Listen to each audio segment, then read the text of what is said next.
Good morning, gentlemen. Thank you all for coming out today to celebrate St. Thomas Academy and your connection to this school. Our cadets here are in the midst of their homecoming week, and it's been quite a fun week so far, and we're thankful that the weather's holding off, that we actually will be able to get a review in. But it's a special honor today to be gathering to recognize so many different classes over the course of this weekend, as well as to gather today to recognize one of our alums.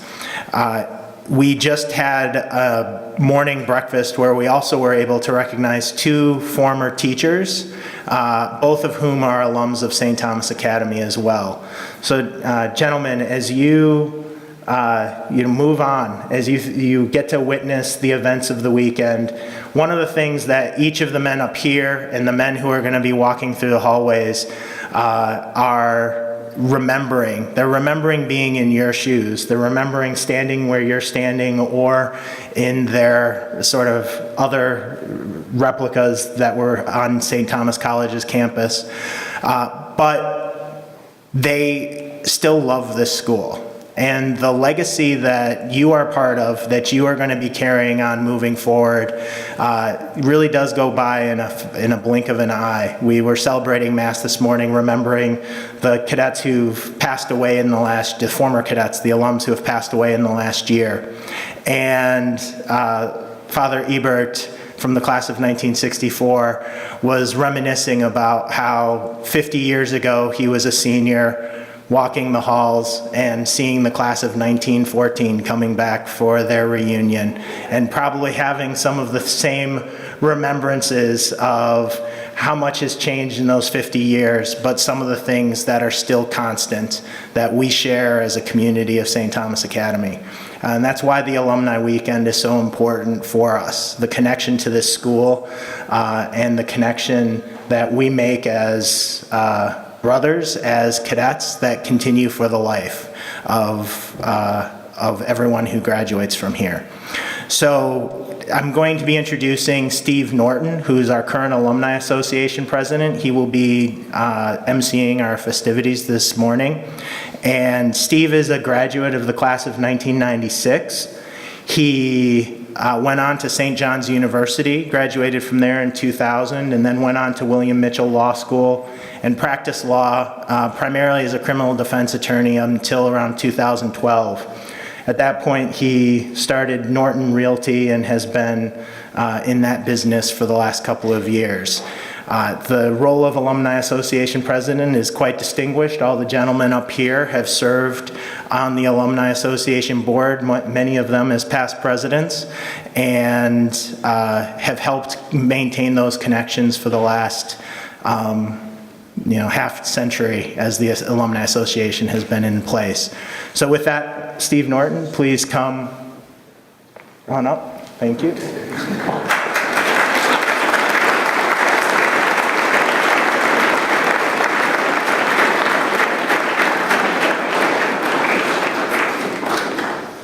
Matt, thank you very much for that nice introduction. Good morning, gentlemen. I will do my best to make sure that this is not something like the bird show that I've heard so much about. 19 years ago, I stood on this stage behind this podium and I gave my senior speech. In that speech, I talked about a number of things, including two of the gentlemen that we're here honoring today. Joe Raymond, who received one of the Miser Prizes this morning for distinguished faculty, as well as Bill Culbertson, who's receiving the Hames Award. And in that, I talked about the gifts that we receive and the gifts that we give from our parents to our friends to the faculty and this institution that we love so much. To me, Bill Culbertson and Joe Raymond were part of the old guard. That is a term that gets used often, and it's transitional in nature because Bill will talk about the old guard when he was here and who that was and what they meant to him. In 1968, Bill Culbertson started here at St. Thomas Academy. He taught social studies and Spanish, and he was the wrestling coach a sport that he knew nothing about. And he'll tell you that he knew nothing about it. He was also the assistant track coach to Jerry Brown, who is here today. And Jerry was the reason that Bill came to this school and spent over 40 years here. So Jerry, thank you very much for bringing Bill on board. We appreciate that. Bill's first classroom is actually what you know now as the right place. And in 1970, after teaching for 2 years in various roles, Headmaster Bill Ridley tapped Bill Culbertson to be the director of students, which is now what you know as the dean of students. Bill kept teaching psychology, social studies, and Spanish while he was the dean, and he was the dean for 21 years. So from 1970 to 1991, he was the dean of students, and in those 21 years, he developed many relationships with faculty, parents, and students. And as one of his students in his freshman year Spanish class, my classmates and I learned a number of core values from him that carry us on today, including leadership, brotherhood, a strong moral compass, self-confidence, faith, and service to others, something that Bill continues today in his many endeavors, including at Joseph's Coat. He also did that with a healthy dose of fear in all of us. To this day, Bill is one of the few people that I fear. But that fear is because of a healthy dose of respect, because I respect that man a great amount. My brother also respected him in the late 80s, but there was one time that there was a Bruce Springsteen concert, and my brother went to the Springsteen concert. It was in the middle of the week, so there was a school day the next day. And he asked my mom if he could sleep in and go to class late. She said, "That would be fine, I'll write you a note." Little did my brother know that the note said, "David was at the Springsteen concert last night. He wanted to sleep in. Please punish him accordingly."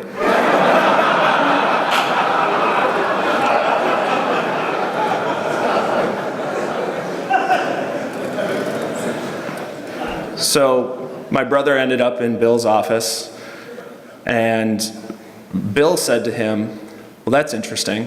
I was at that concert last night, and I was here on time." In 1991, after serving 21 years as the dean of students, he transitioned to the role of college counselor and teacher. He held the college counselor role with many other faculty, including Joe Raymond, and he did that for 17 years. After 17 years in that role, in 2008, Bill retired, 40 years after starting here at St. Thomas Academy. Bill joins a distinguished group, a small distinguished group, of about 7 people who have served the Academy for over 40 years. But he continues to serve St. Thomas Academy because in the summer of 2008, after being retired for probably all of a month, the development office tapped him to be one of the special assistants. And he continues in that role today. He's also an honorary alum of the class of 2010, an honor that he deserves greatly. He was a member of the Board of Trustees from 2003 to 2008, and he serves with us on the Alumni Association Board of Directors. I mentioned that 19 years ago, I stood up on this podium, or on this stage, and behind this podium, and gave my senior speech. Now, I also said that Bill led us with a healthy dose of fear, but I do remember one thing that Bill is afraid of. And during that speech, I had my 110-pound German Shepherd come out from the chapel with my classmate Dan Delacruz, just to remind Bill that we're all afraid of something. But don't worry, Bill, Teufel's not here anymore. It is my honor to present the Hames Award to Bill Culbertson, and I would like to personally thank him for his over 46 years of dedication to St. Thomas Academy. Thank you, Bill.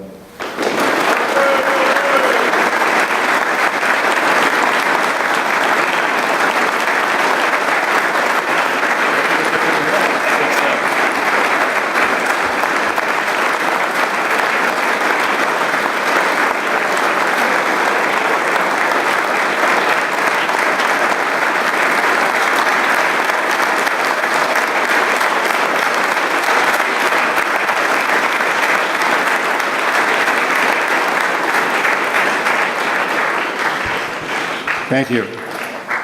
Gentlemen, it's warm in here, so stand at ease, please. You don't have to stand at parade rest. Give yourself a little elbow room, if that's possible, a little crowded here. Thank you very much.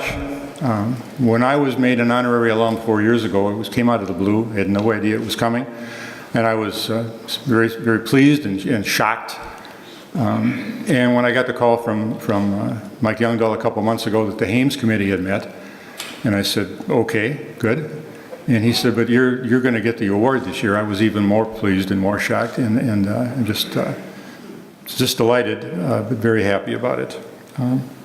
So first of all, thank you to the men behind me, the men who were former Hames recipients and or past presidents of the Alumni Association.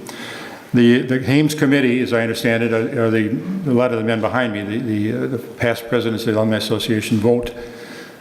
At the Taste of STA last week, one of them came up to me and tapped me on the shoulder and said, you know, I voted for you. And I thought, that's cool. You know, I'm happy I must have got at least one vote. So somebody, I'm not sure who else was on the ballot, but that was very nice. Congratulations to my friend Dave Ekstrand and Joe Raymond for getting the Miser Prize this morning. Very well deserved. Good friends of mine for a long time. Allow me to take a minute to introduce my family that are here this morning. My wife, Mary Jo, my daughter, Mary, and her husband, R.C., my son, John, my daughter, Ann, and her husband, Darren, Darren's mom, Rebecca Janish, and I'm not sure where, did she leave? Well, she was here, okay. And my granddaughter, Alyssa Burke, and her fiance, Matt Iden. So thanks for being here this morning, folks.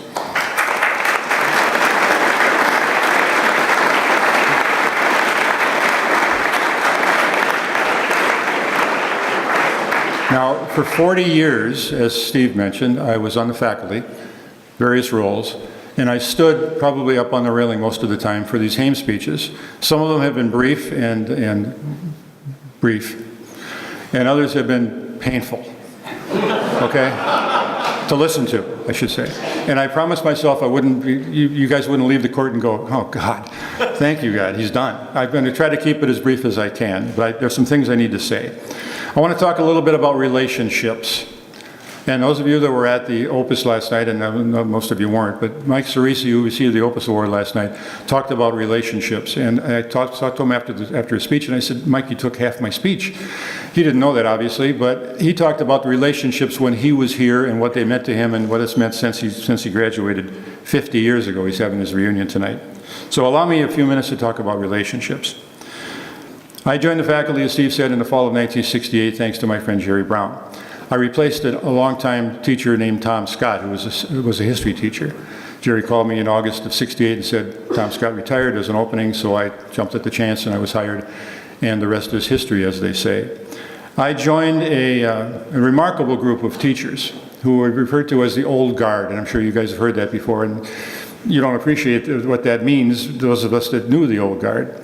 But I want to take a minute and just read some names to you, and if I'm boring you, I apologize. But these were people that taught me everything there was to know about being a teacher. Marv Bassett, Joe O'Brien, Jim Keene, Art Martin, George Langland, Cy Turbies, Matt Moses' grandfather, Bob Byrne, George Schnell, Skip McMahon, Fred Gatto, Dick Kinney, Wally Kurtz, Jack Campbell, Clara Glenn, Father William Ozark, who I served Mass for when I was in grade school, Father Leo White, also on the faculty those years, but not considered, by me anyway, to be the old guard because they weren't here since 1940-something, as these gentlemen were. A lot of them taught, went to war, came back, and rejoined the faculty. But the others on the faculty then, Father Tom Kohler, Father Gordon Doffing, Father William Bullock, Father Dan Freiberg, Father Leo Dolan, lots of priests on the faculty. Bill Ridley, who hired me, he was the assistant headmaster at the time. Terry Flynn, who I think is here this morning. Jerry Brown, who was here this morning. And Dr. Tom Mish, who wasn't Dr. Tom Mish then, he was just Tom Mish, English and Latin teacher at the time. So that was the faculty, the core faculty in 1968. Now, 68, the fall of 68, Richard Nixon hadn't been elected yet. Think, put the historical perspective. And I remember we came to class the morning after the election, and I had a senior class, including Jerry's brother, Chris, who's going into the Hall of Fame tomorrow night. And they all wanted to know who won the election last night. And nobody knew because they hadn't counted the ballots in Illinois, I guess. I mean, I'm serious about that. They hadn't counted the ballots in Illinois, and people had a chance to vote multiple times in Illinois, apparently. And finally, they decided that Richard Nixon had defeated Hubert Humphrey, and the rest of that is history, unfortunately, or fortunately, depending on your point of view. So that was my start. Okay, that was my start with that group. My career, as I said, spanned 40 years, and I had an opportunity during that time to teach, coach, counsel, and occasionally reprimand over thousands of students. I mean, not sure how many. Between 4,000 and 5,000 students, I think, over those 40 years. We figure out each class is 100 and some students. Hundreds of colleagues. Probably, I think I once added up over 400 people on the faculty and the staff in my 40 years here. A lot of good friends. I want to take just a minute and read the names of 7 men who were colleagues of mine, of ours, who are no longer with us. And they died way too young. Most of the people whose names I just read are gone. George Snell is still around, Jim Keene is still around, but the rest of them are gone to the reward, and God love them for that. But these 7 men died much too early in their life. And a lot of you know who I'm talking about. Frank Spreitzer, Lyle Gilbertson, Mike Rongich, Dave Bassett, Bruce Johnson, Mike Funk, and Jack Saar. I just want to take a minute.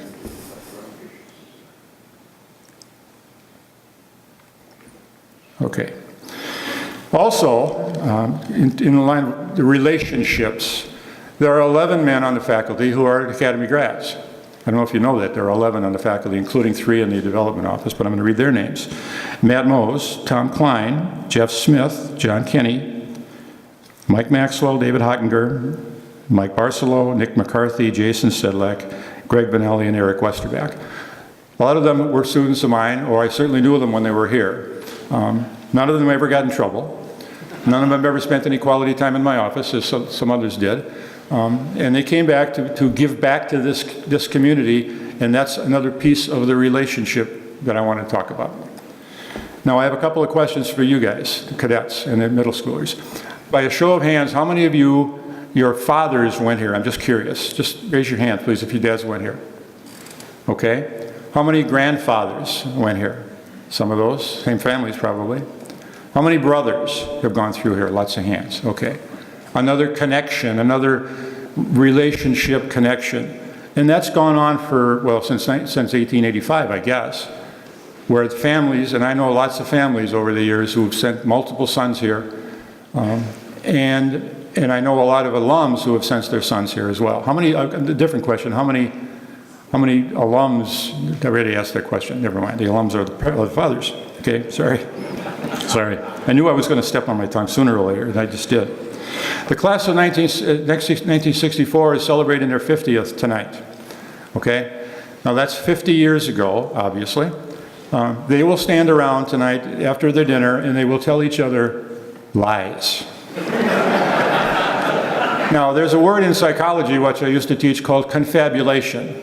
And if you don't know what confabulation means, it's telling something that you believe, honest to God, is the truth, but you're making up half of it. Now, the older you get, guys, the more likely that's to happen.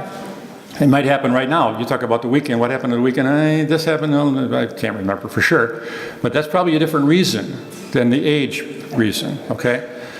But the guys that are going to be here tonight, the classes that end in 4 and 9, and especially the ones, the 54s and the 64s, are going to tell stories about the old guard, these men whose names I read, who were their teachers when they were here. Now, Mike Cerisi last night talked about the faculty and classmates and leadership being the 3 most important elements in his growth, from a cadet to a college student to a world-renowned attorney. Okay, so it's all about relationships. Now, the seniors here, can you raise your hands, please, those of you that are seniors, guys on the front ranks? Okay. I want you to project yourself ahead, because Steve was talking about 2014. Or 1914, excuse me. I want you to project yourself ahead to 2065. Now think about that for 5 seconds. 2065. You guys, you seniors, will be back for your 50th anniversary, graduating from St. Thomas Academy. You are ex-cadets for 50 years now. And you're going to be standing around, God willing, the building will still be here, Nobody behind me will be here for sure, guaranteed. Well, maybe Jerry Brown. The man is ageless. But the rest of us will be gone. But you'll be here that night, and you'll be the age of the men who are coming tonight. Okay, and you'll be talking about the teachers who are here now, the people who are standing around around the court and up on the railings, as the so-called old guard. Okay, and you'll be telling stories, and some of them will actually be true, and it'll be fun for you that night. Work on your relationships, I guess is what I'm getting to. Work on your relationships with your classmates, and not just the seniors, but the underclassmen as well. Because when you come back to your reunions, and that's what you're going to talk about. Do you remember when we did X? Remember when we did something else? Remember this, remember that, remember this. Okay? You may not remember, as one of the recipients said this morning, you may not remember all the content in the classes, but you will remember the teachers, most of them, and you certainly will remember each other and the good times you had when you were at the academy. So work on those relationships now. With your classmates, with the underclassmen, I'm talking to the seniors now, you are looked up to as the leaders of this school for a good reason. That's the way it's supposed to be. Okay, so work on those relationships, and when you have your reunions, enjoy them. Okay? Now, I want to say good luck to the football team, who I enjoy doing the PA for the football team very much. Good luck to the cross-country team, and good luck to the soccer team for the rest of your seasons and all the sports and all the activities that go on during the year. Out of curiosity, how many of you are involved in at least one activity? Let me see a show of hands. That's what I figured. That's what I figured. I wanted these guys to see that because that's not surprising to me. That's the way it's been for a long, long time. And a lot of you are involved in more than one activity. You're involved in a sport, you're in a play, you're in debate, you're in EDBT, all, et cetera, et cetera. And that's what this school is about too. And that's another way to build relationships, obviously, with the coaches, with the moderators, and with your classmates. It's very cool. So thank you for your attention this morning. I hope I haven't kept you too long. Good luck in your review. And thank you again for this singular honor. Take care.